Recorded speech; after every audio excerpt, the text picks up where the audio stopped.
Bismillahirrahmanirrahim. Assalamualaikum warahmatullahi wabarakatuh. Nahmaduhu wa nusalli wa nusallimu ala rasulihil karim. Amma ba'du. Teman-teman, saudara-saudara sekalian,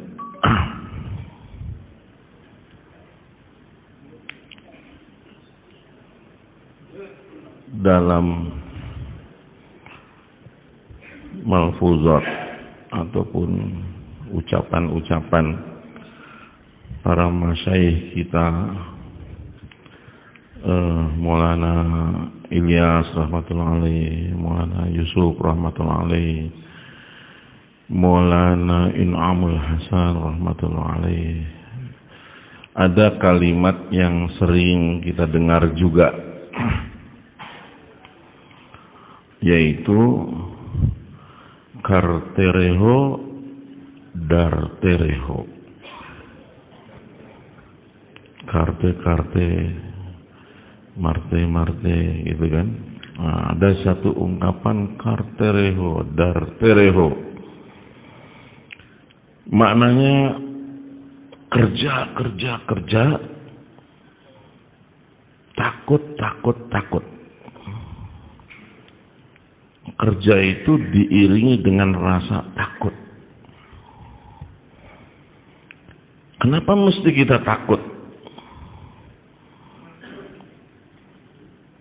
Kenapa mesti kita takut?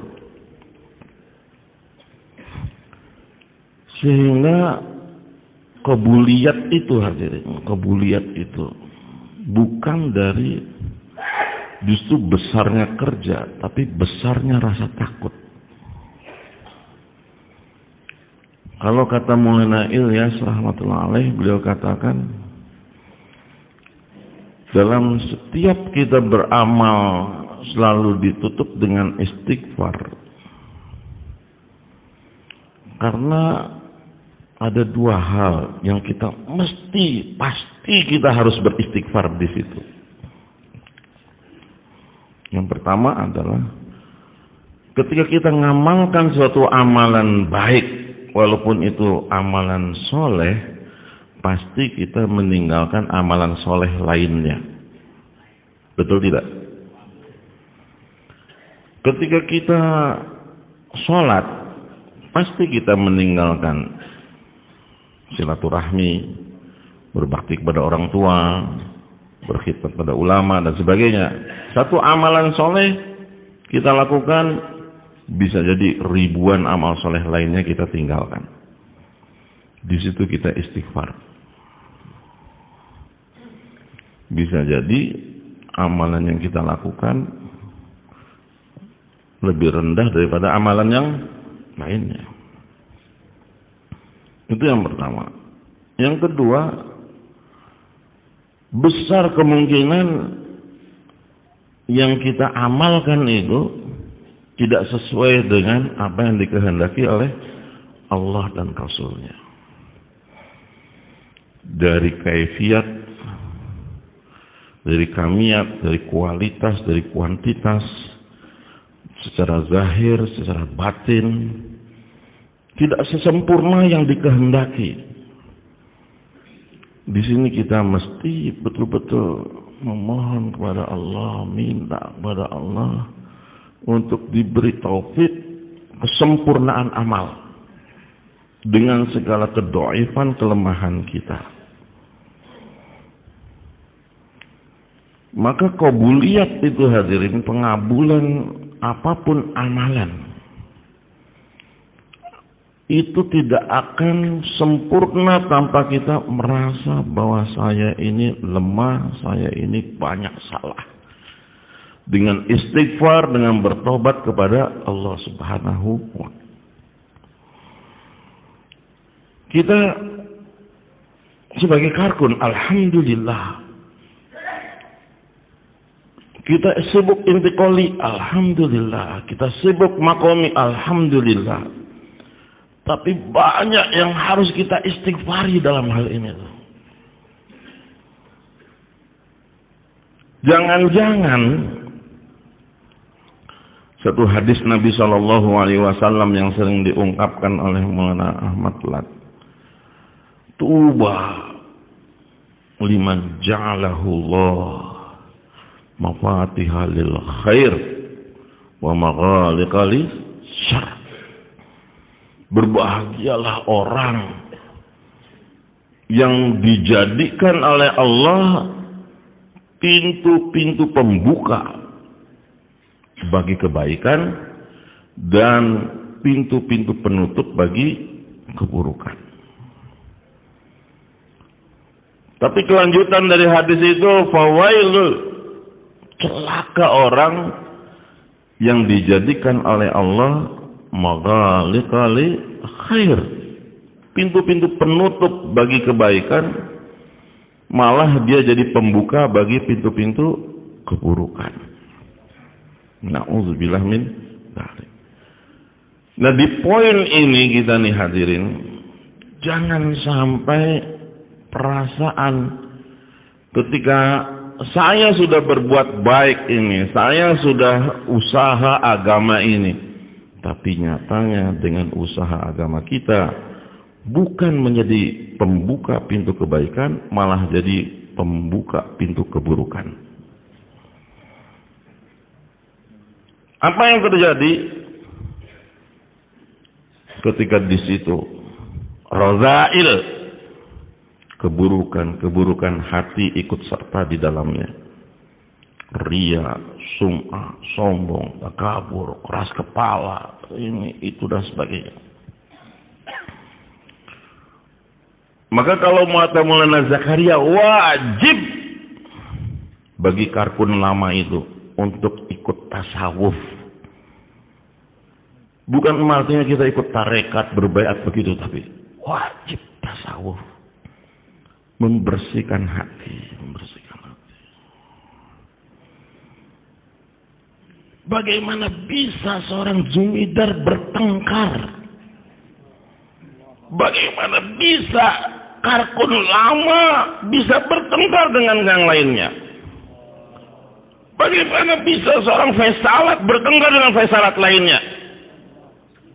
Dia bukan jadi mafatihul khair, dia juga itu ada justru menjadi mafatihul syarr. Bagaimana bisa? Tidak mungkin. Tidak cocok itu wajar. Enggak sependapat wajar. Kita Syuro Indonesia yang dipilih dengan berbagai background, berbagai pengalaman, dengan berbagai karakter, disatukan, dipilih oleh Allah Subhanahu wa Ta'ala untuk membawa Indonesia ini.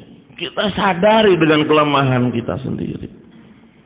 Awal-awal memang banyak gesekan, banyak nggak sependapat, banyak dengan ini, itu, dan sebagainya. Tapi kan disitulah justru yang ingin masyayikh terapkan pada kita ini.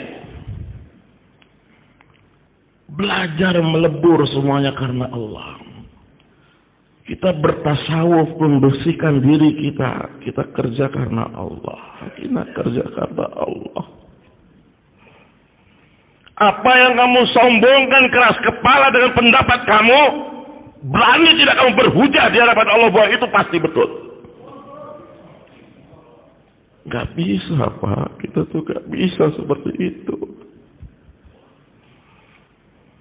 Nyari Karkun baru demikian susah. Yang lama tidak dipelihara. Apalagi kalau bukan sombong. Apalagi kalau bukan kibir. Sedangkan kita takut la yadkhulul jannata man fi qalbihi, walaupun hanya satu zarah kibir, Allah haramkan surga. Kalau kita mau bersikeras dengan pendapat kita, menghancurkan pendapat orang lain, hati orang lain, enggak bisa. Kemarin saya katakan, Jumidar Faisalat itu bagaimana menjaga hati dan menjaga tertib. Tertib jangan sampai hancur, hati juga jangan sampai hancur. Itulah hikmah. Maka kita bersikap dengan ini dalam tabligh ini. Mengapa perlu tasawuf? Hampir semua para masyayikh ada pengikut daripada zikir. Bagaimana mereka membersihkan dirinya itu. Bukan hanya sekedar dengan zikir la ilaha illallah. Tapi mereka kadang-kadang membersihkan WC, merapikan sendal, berkhidmat untuk umat tanpa ketahuan, mengecilkan diri. Saya ini siapa?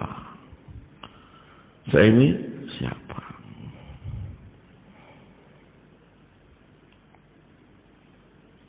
Waktu pemilihan syuro kebetulan saya tidak hadir, tidak ada di majelis. Saya demam.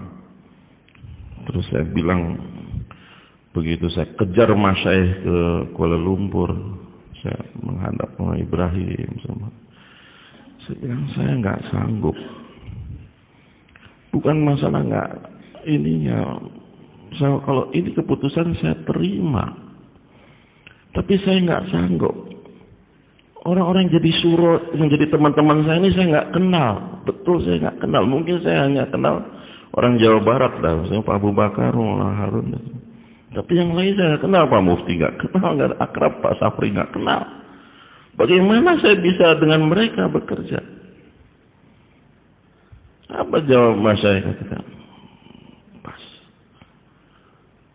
Kamu prinsip kamu koibat nih. Koibat, nggak apa-apa. Kamu nggak diterima, kamu nggak cocok, pendapat kamu nggak di ini, usulan kamu pas. Jangan anggap dirimu siapa-siapa. Saya ini nggak apa-apa. Nggak apa-apa. Nggak dimintai pendapat, nggak apa-apa. Anggap mereka lebih jauh daripada kamu. Cota Bano, jadi orang rendahan, merasa orang kecil. Bukan di hadapan manusia, tapi di hadapan Allah. Kamu cukup tiada apa-apa. Cota Bano, boleh Bano.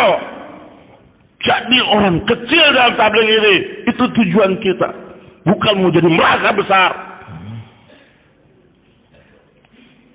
Merendah, mengalah, memaklumi, memaafkan, lapang hati, lapang dada. Ya Allah, jadikan saya ini sumber kebaikan, sumber persatuan, bukan sumber perpecahan. Sumber kemajuan ya Allah, terima ya Allah. Na'udzubillah dari ada satu lafaz, satu kalimat, satu kata yang membuat orang sakit hati dan pecah hati. Na'udzubillah. Kita minta sama Allah seperti itu. Bersedia diri. Betul-betul. Jaga hati. Karena kita masalah ada kita zumidar. Di belakang kita ada umat. Di belakang kita ada umat.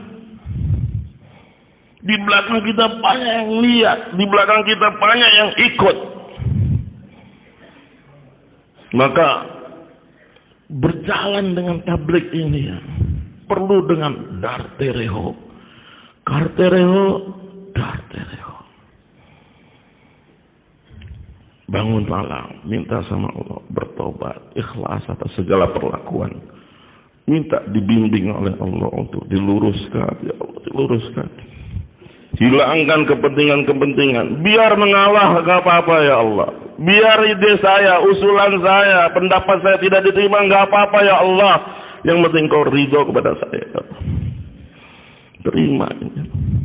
Pendapat kita tidak diterima oleh manusia. Tapi kerja kita diterima oleh Allah SWT. Hati kita diterima oleh Allah.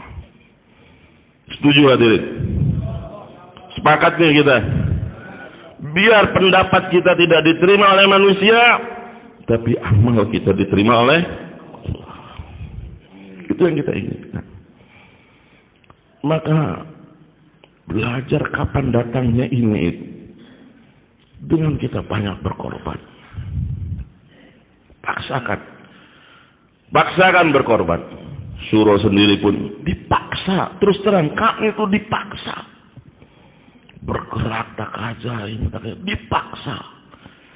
Secara zahir nggak mampu, secara batin juga kita nggak mampu. Betapa kotornya kami, berapa rusaknya kami, betapa kami nggak pantas untuk memberi bayan seperti ini, memberi arahan, memberi petunjuk, nggak pantas sebetulnya. Karena kami juga masih menjadi contoh, belum menjadi contoh yang baik. Karena dipaksa. Maka taraki ada, wujud peningkatan yang jelas. Maka di sini hadirin, dalam media-media musyawarah nasional, provinsi dan sebagainya, tetap walaupun ini kerangka, sistem, metode, semua sudah sempurna, bagus di rancangan nih. Dari Jumat kemarin kita bicara tentang sistem, tentang metode kan, tapi tanpa SDM yang berkualitas nggak akan bisa. Nggak akan bisa.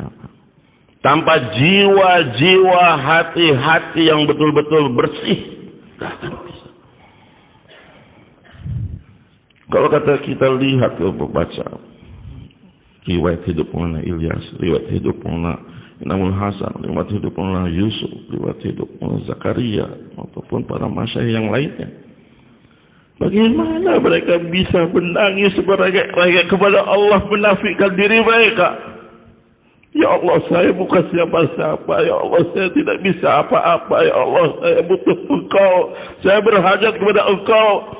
Mereka merengek dengan masalah-masalah kita ini. Umat, kapan kita merengek seperti itu? Kita butuh SDM yang kuat, yang tangguh, yang betul-betul memang diperlukan oleh umat sekarang ini itu. Sistem yang baik, metode yang bagus, enggak cukup. Tanpa jiwa-jiwa dai yang bersih. Mudah-mudahan kita berjalan bukan menjadi pembuka bagi keburukan-keburukan, pencetus perpecahan, pencetus ketidaktaatan, tapi kita menjadi mafatihul lil khair. Amin ya Allah. Jangan pernah nisbatkan kerja ini pada apapun, hadir. Jangan pernah nisbatkan kerja ini pada apapun. Apalagi orang pedulan. Pada ini, pada itu. Kalau fesalatnya dia, saya nggak datang. Kalau mubayinnya dia, saya nggak datang. Kalau ini dia, saya ini. Kalau ambilnya dia, kalau itunya dia, saya nggak ini. Kenapa begitu murah sekali harga dakwah kamu itu? Nilai malam markas yang begitu tinggi, agung. Gara-garanya satu orang, kamu gak mau datang ke markas, murah kamu itu. Murah kamu itu punya dakwah. Untuk apa kita? Menisbahkan amalan kita kepada seseorang.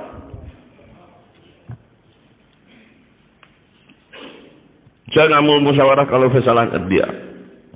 Saya mau gak nisab kalau amirnya dia. Saya kalau ini. Kita dakwah dengan nisbat Allah SWT.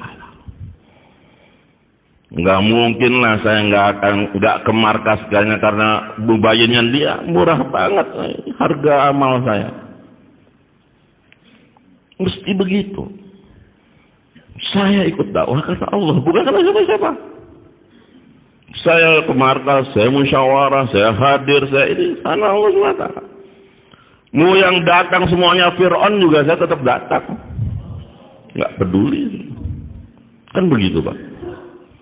Dengan kebersihan hati. Maka inilah sebetulnya yang dikehendaki oleh para masyayikh kita. Kita pun belajar. Surah belajar. Terus terang surah pun belajar. Ya. Tapi alhamdulillah mulai kesepakatan. Kalau ada yang bilang, oh suruh aja nggak sepakat, salah besar. Kita sekarang alhamdulillah menuju kesatuan yang baik. Ya. Alhamdulillah mulai saling memahami, saling menerima, saling ini memaklumi dan sebagainya. Kalau ada hal-hal yang tidak sepakat, kami diam dulu, rehat dulu, makan-makan dulu, bercanda dulu, gitu kan. Nanti alhamdulillah akhirnya kami banyak sepakat. Itu saja, mudah-mudahan. Doakan saya juga, doakan kami, mudah-mudahan apa yang lalu Allah maafkan, yang ke depan insyaallah yang terbaik bagi kita semua. Assalamualaikum warahmatullahi wabarakatuh.